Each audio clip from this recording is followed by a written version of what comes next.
Hi, இன்றைக்கி பார்க்க போகிறது சுவையான சுட்ட கத்திரிக்காய் டேஸ்ட். இது எப்படி செய்யறதுன்னு பார்ப்போம். இதுக்கு பெரிய சைஸ் கத்திரிக்காய், இது சுட்டு சமைக்கிறதுக்கு ரொம்ப நல்லாயிருக்கும். பெரிய சைஸ் கத்திரிக்காய் எடுத்துக்கொள்ளலாம். தேவையான பொருட்கள்: பூண்டு, வரமிளகாய், புளி, கருவேப்பிலை, தக்காளி. நாங்கள் கத்திரிக்காய் ஒரு 3 கிலோ அளவுக்கு எடுத்துருக்கிறதுனால தக்காளி இவ்வளோ அளவுக்கு போடுறோம். அப்புறம் சின்ன வெங்காயம், கொத்தமல்லி தழை. இப்போ கத்திரிக்காயை எடுத்துக்கலாம். கத்திரிக்காயை நல்லா கழுவிட்டு நீட்டாக அதில் விளக்கெண்ணெய் ஃபுல்லாக கத்திரிக்காயில் தடவி விட்டுக்கலாம். கத்திரிக்காய் முழுசும் சுற்றி தடவி விட்டுக்கலாம். சுடும் பொழுது அப்போ தான் ரொம்ப நல்லாயிருக்கும்.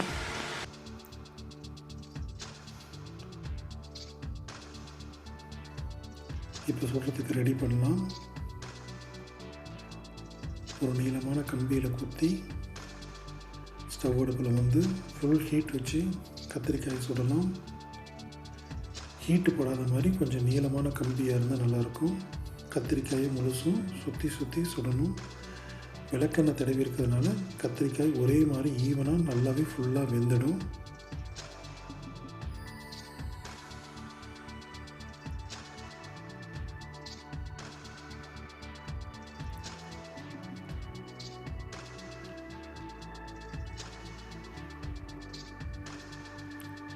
கொஞ்சம் லேட் ஆகும், இருந்தாலும் கத்திரிக்காய் நல்லா சுடலாம்.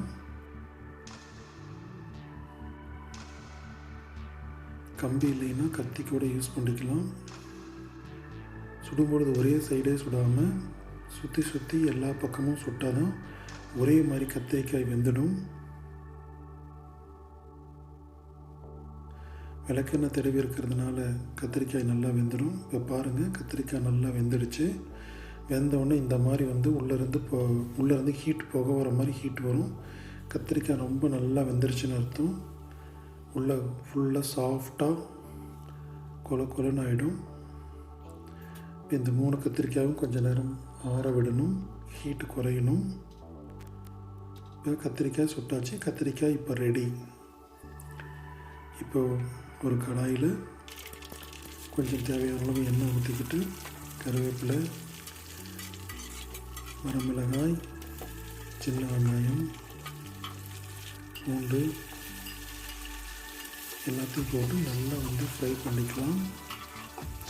நல்லா கோல்டன் கலர் வர வரைக்கும் நல்லா ஃப்ரை பண்ணிக்கலாம்.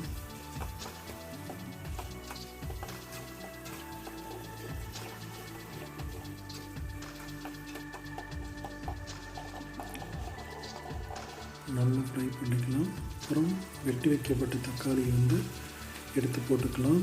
தக்காளி எவ்வளோ இருக்குதுன்னு பார்க்காதீங்க. கத்திரிக்காய் 3 கிலோ பெரிய அளவு. அதுக்கு ஈக்குவலாக இணையாக தக்காளியும் எடுத்துக்கொள்கிறோம். இப்போ வெங்காயம், தக்காளி, பூண்டு எல்லாம் சேர்த்து நல்லா ஃப்ரை பண்ணலாம். தக்காளியில் தண்ணி ஊற்றக்கூடாது. தக்காளியில் இருக்கிற தண்ணி ஆட்டோமேட்டிக்காக வேக வெளியே வரும். நல்லா தக்காளி ட்ரை ஆகிற வரைக்கும் நல்லா தங்கலாம். அதுக்குள்ளேயும் கத்திரிக்காய் ஆறி இருக்கும். பெரிய கத்திரிக்காய் மேலே இருக்கிற தோல் விளக்கெண்ணெய் பூசி இருக்கிறதுனால அந்த தோல் அப்படியே தொட்ட உடனே மேலே வந்துடும். உள்ளே இருக்கிற கத்திரிக்காய் அப்படியே நல்லா வெந்து சாஃப்டாக இருக்கும். இதுவே இப்போ 95% கத்திரிக்காய் வெந்திருக்கும். இந்த ஹீட்டிலேயே மேலே இருக்கிற தோல் எடுத்துடலாம். இப்போ காம்பை கட் பண்ணிவிட்டு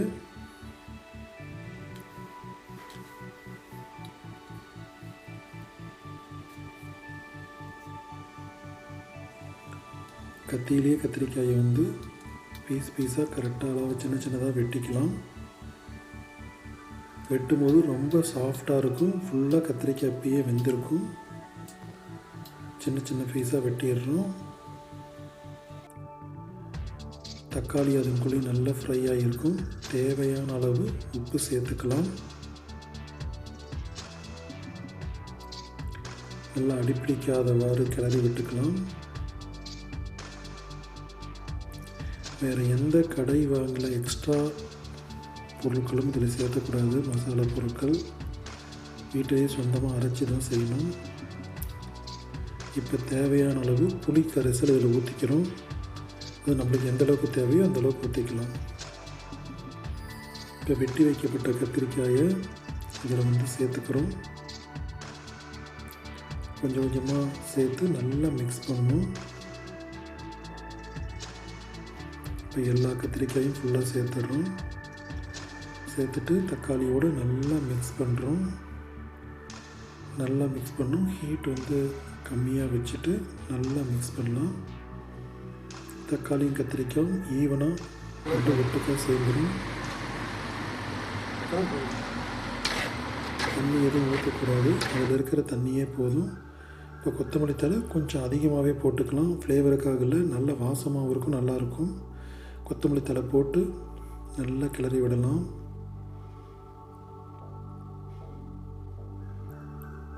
நல்லா மிக்ஸ் ஆகிடுச்சு. இப்போ ஒரு பெரிய பவுலில் நம்ம செஞ்ச கத்திரிக்காயை வந்து சுட்ட கத்திரிக்காயை தனியாக எடுக்கிறோம்.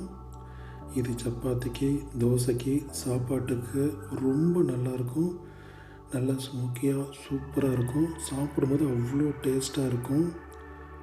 ஒரு தடவை ட்ரை பண்ணி பாருங்கள். சின்ன பசங்க எல்லாருக்குமே ரொம்ப நல்லா பிடிக்கும். அவ்வளோ டேஸ்ட்டாக இருக்கும்.